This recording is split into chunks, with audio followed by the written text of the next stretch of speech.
afternoon, Jeremy. Good afternoon, Sheikh. Thanks for having me on.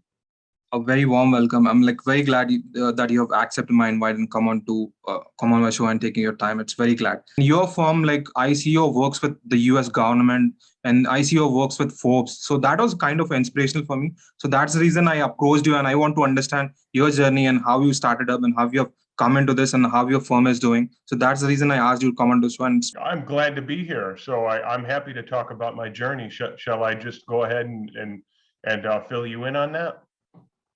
is the narrative of Pax Americana coming to a close? You see, with the recent nationalistic trends taking up in US and withdrawals of US military from Afghanistan, Iraq. So, is the narrative of Pax Americana coming to a close? Pax Americana coming to a close, 15 years ago. It's a long process if you study empires, and as you know, history is my background. And not just American history, but world history. I taught world history. I taught the history of civilizations, and that is one of the most obvious trends, is the rise and decline of empires. Of course, there's the classic modern work by Paul Kennedy, if your listeners are interested in, and I'll weave that in. But yeah, I mean, Pax Americana is drawing to a close. This subject has, been one that has been investigated for quite some time. Even going back centuries, historians have tackled this. And America has a lot of the features of a declining empire. The most obvious one is overexpansion of military and spending too much on military. It saps the resources of the economy. It saps what could be spent internally on infrastructure and on education and just having a better economy. It starves it from the inside within the borders, and all of that money is transferred abroad. Of course, all of the actors who are engaged with that, contractors and the industry that stand to benefit from empire. But I mean, that is the most obvious feature of any empire in decline, going back even to Rome, the Soviet Union, or today, that it overextends its military, and it starts diverting too much resources and to financing an empire. Of course, that was the same thing that happened with the British, and yes, we are witnessing that right now. It's not going to happen overnight, but we are getting closer to it. So I would like to ask you, I saw your recent podcast on your website about Afghanistan and the role of geopolitics. So I want to ask you, when it comes to geopolitics, foreign policies plays a very important role. And with the Trump administration, his withdrawing from the WHO, and then the Paris Climate Agreement. What exactly is America trying to do in the next 5 years with its foreign policy? Is it going to work on it, or it's like Trump has built this brand, so we are going to take this further? So how Joe Biden is going to address that? Well, Joe Biden is going to continue in a long tradition of wars. I mean, you go back to President Eisenhower, and Eisenhower was a general, one of the most decorated generals in World War II.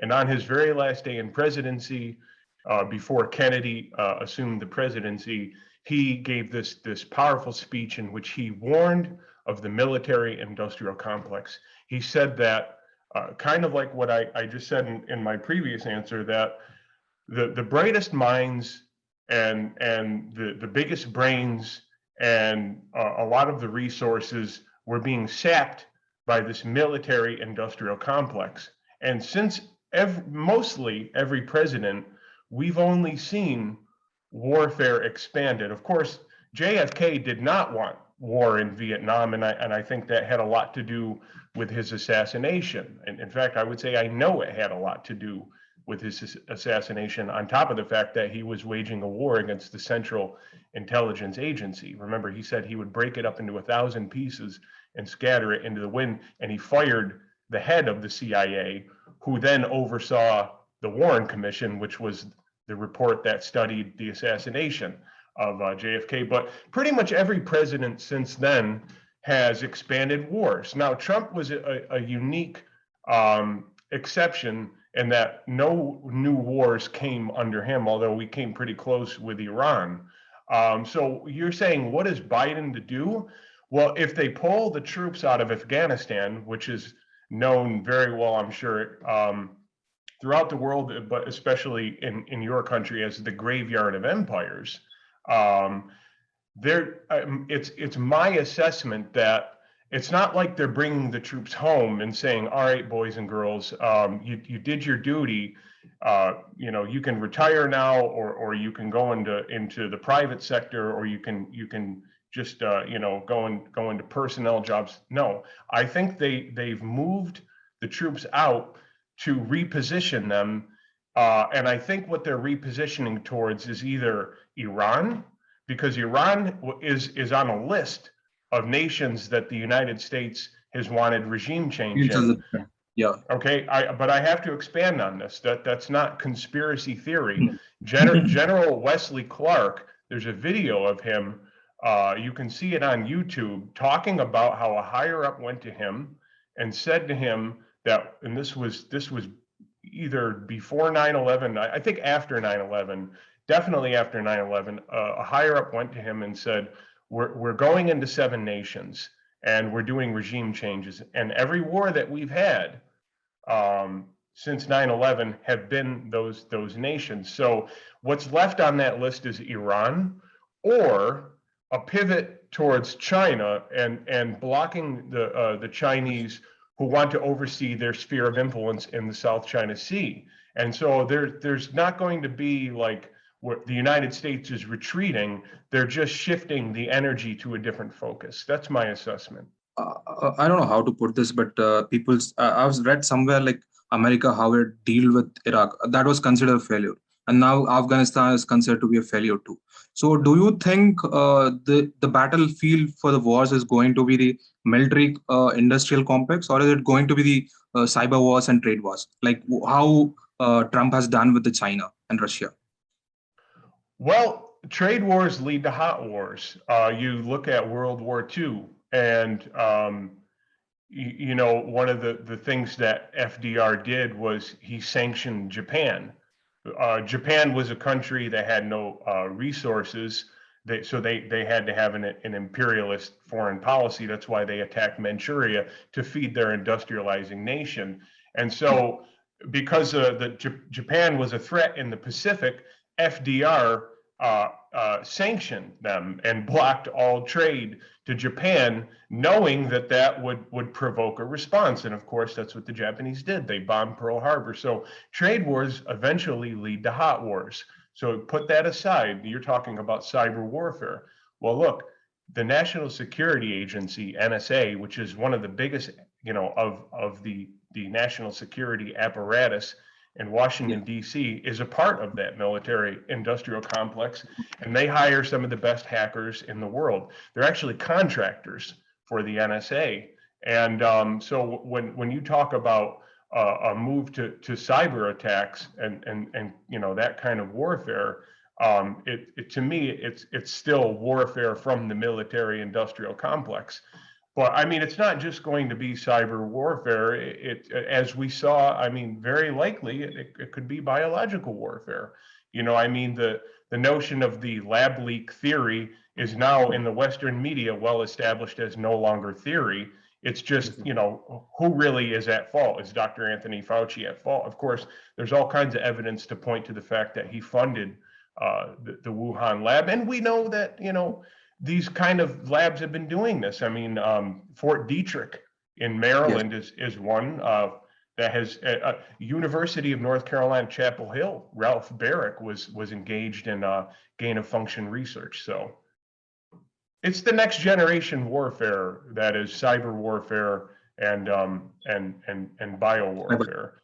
Trade warfare. And that's an interesting perspective. I mean, I hear this version from many people, but hearing from you, like you are, political advisor to many senators, and then you're into what you call history. I mean, this is a kind of perspective, which is like gave me a different thought. So on that note, I want to ask you a personal question. So one of my personal question is like, what's geopolitics the reason for America to remain the world power? Is geopolitics the main reason for America to? Yeah, I mean, definitely. Although I disagree with empire building, but I'll get back to your question. But I have to say that it was never the intention when this nation was founded to be an empire. George Washington, our most cherished president, in his farewell address, warned of intervening in foreign affairs because he knew, right? First, we have to get straight.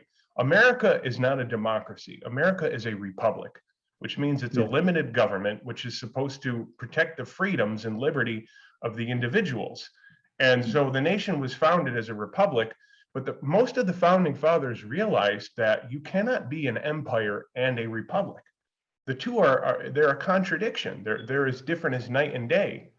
So unfortunately, since the 20th century, which is about that point that we became beyond a continental empire and overseas empire, it's just been shifting more and more towards empire. So geopolitics is absolutely essential to the growth and to continuing an empire, but all empires must fall. And it's my opinion that we've reached the limits. Whatever the next war is, whether it's Iran or China. First of all, if we couldn't win in Afghanistan and we can't win in Iraq, then most certainly the United States cannot defeat Iran, which is even more powerful than those two nations combined, Yes. and certainly cannot defeat Russia and China. And in fact, nobody would win. The whole world would lose from that. I'm lot into. I believe this like leadership is essential for building anything, whether it's a business or an empire or a country. So talking about leadership, the way I see Trump is like his style was more of a unilateral. The decisions taken were like unilateral. I mean how he was approaching the policy making, and everything. It was unilateral. Whereas America is known for as like multilateral approach to policy making or governance. So how do you think Joe Biden is going to bridge that gap? So is he going to make it the same way which Trump had done, or is there any change in the policy making of the US? No, and if his first few months in office are any window into that, quite frankly, I'm not encouraged at all by the presidency of Joe Biden. Look, I never wanted the United States to go into Afghanistan. So this 20-year war, yes, it's a relief to me that the military has exited, but the way in which it's done signals to me that there's no. I don't think that, like I said, we're going to move to this policy of peace and trade. That's completely antithetical to empire, and the United States is not ready to give up its empire. It's just shifting its energy towards what it thinks are areas, geopolitical areas that are going to help maintain that empire. Of course, the United States does not like the new Silk Road Initiative, the Belt and Road Initiative, and so they will probably, unfortunately, and I shouldn't say the United States because that shouldn't speak for the whole American people. I should really say Washington, D.C., the imperial city, wants to see an end to the BRI, the Belt Road Initiative, and so that's what makes me think that there's a different kind of pivot towards Asia, and Biden is going to support that. Biden is going to use inflammatory language. You will see that in the coming month or two. He will not tone down the rhetoric. I read one of your article, which is like published recently on issues of radical reforms. America finds supermajority. So now that we are done with the Trump governance and Trump has like polarized and with nationalist trends rising in the US. So what do you think the future of internal affairs of US is going to be? Well, we have a major situation right now. I mean, if you're talking about internal politics, the most obvious thing that jumps out is is the hyperpolarization and the hyperpartisanship. Unfortunately, the Yes. corporate media, the national Mm. media, exacerbate that. It's nothing but labeling and no listening. There is no attempt to understand the other side. There's no attempt to, other than just to make the other side look like the enemy and the most nasty, horrific thing. That comes from both the Democrats and the Republicans, however you want to slice it, liberal, conservative, whatever. But there's a big trend here, right, that we're faced right now. And that is also the dichotomy of the vaccinated versus the unvaccinated. You've got about half of this country who have not received both shots, and the other half think that they're disgusting for doing that. And there's no attempt to understand why, other than labeling and just calling them, anti-science, horrible people. They're killing people, and that's just not the way to go about it. So if the media keeps the language within this style of hyperpolarization and hyperpartisanship, nothing good is going to come out of it. It is going to come to a boil, and there's going to be more conflict than what you saw last year during the rioting. Yeah. But I think there is, from the people, I think that there is a yearning for a different way. It's just that their leader hasn't shown up yet. And as you know, if you follow U.S. politics, it's very difficult for a third party candidate to make headway in the system. The system just makes it very difficult for any third party candidate to rise to the occasion. But I say now more than ever, there would be a desire for that. It's just, who is that going to be? I have a personal question for you. When it comes to poll statistics and sampling, so like how you being started off with a history guy teaching history across high schools, then coming into an analytical firm, and then doing this big. I mean, your association as of now is with lot many corporates, lot many senators, and lot many governments. So how has this happened for you? Yeah, how did I make that transition from history into observing the political landscape and doing survey research? Well, my dad started a small consulting firm that was mostly locally focused, regionally focused, when I was 1 year old. But I mean, from the time that I was 10, I was working with my dad. I was going out into the field and working for him and doing survey research, very basic stuff, obviously, because I was only 10. But by the time that I was of the age to work in the call center, I was working in the call center. And by the time that he recognized that I had a gift for asking questions at the age of 16, he was letting me write questions and even do some analysis of some of the polls. So I grew up with the family business of survey research. And it's not just surveys, it's focus groups, it's face-to-face interviews, in-depth interviews. And to me, it was seamless to go from history to this, because market research and survey research require trend analysis of the present. But in order to understand the present, you have to be grounded in history. So when you're looking at data and you're tracking surveys and you're tracking over time, that becomes historical data. And so if you're accustomed to understanding an event that happens over time, well, you can translate that knowledge into the analysis of current events. So for me, the two go hand in hand. I mean, I really think anybody would benefit if they're going into market research or survey research to have some kind of background in the social sciences, particularly history. I think so. I've seen people from psychology get into market research. I've seen people from arts get into market research and everything. I asked them, they gave me a very crude answer, like, in order to understand a customer, you need to know the psychology. But the kind of reply I got from you is like more kind of a holistic view. This is like what I'm sticking to. If someone asks me what is the ideal thing to do in life, I'll say, like, be a history teacher. Then you'll come and work with the government. You can work with the brands. You can work with things. It was quite a good session, Jeremy. On the closing note, I would like to ask this question about the recent events which have happened. So the war with withdrawal of the military from the Afghanistan. So what does this mean for the future of American bureaucracy? Well, I can tell you that it shows the failure of bureaucracy. Bureaucracy, in my view, okay, look, you're never going to have a society that doesn't have bureaucracy, but the bigger the bureaucracy, the less human it is. That's just the nature of bureaucracy. It's slow. It's not flexible. It becomes unchangeable and rigid.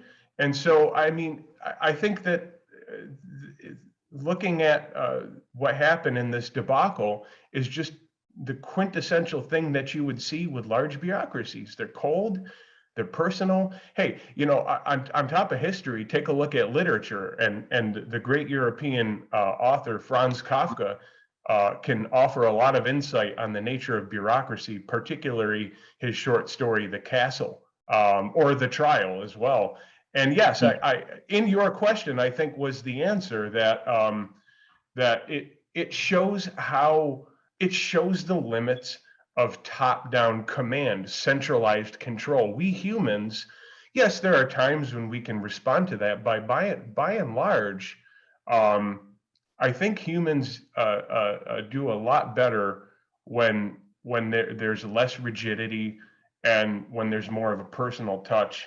And of course, in the military, you do have to have an element of that, but at the same time, like I've said, we've devoted way too much resources and way too much of our energy to policing the world, and it needs to stop. It needs to stop.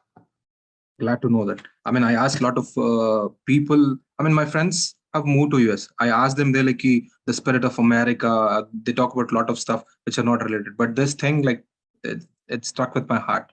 So on a closing note, Jeremy, and thanks for coming out. Thanks for taking your valuable time to come onto the show and share your experiences, how you have how you started working with your father and how you're doing good. Thanks a lot. I'll be ever grateful to you. And thank you for having me, Sheikh. And anytime you want to ask questions, anytime you want to have me come back, feel free to reach out.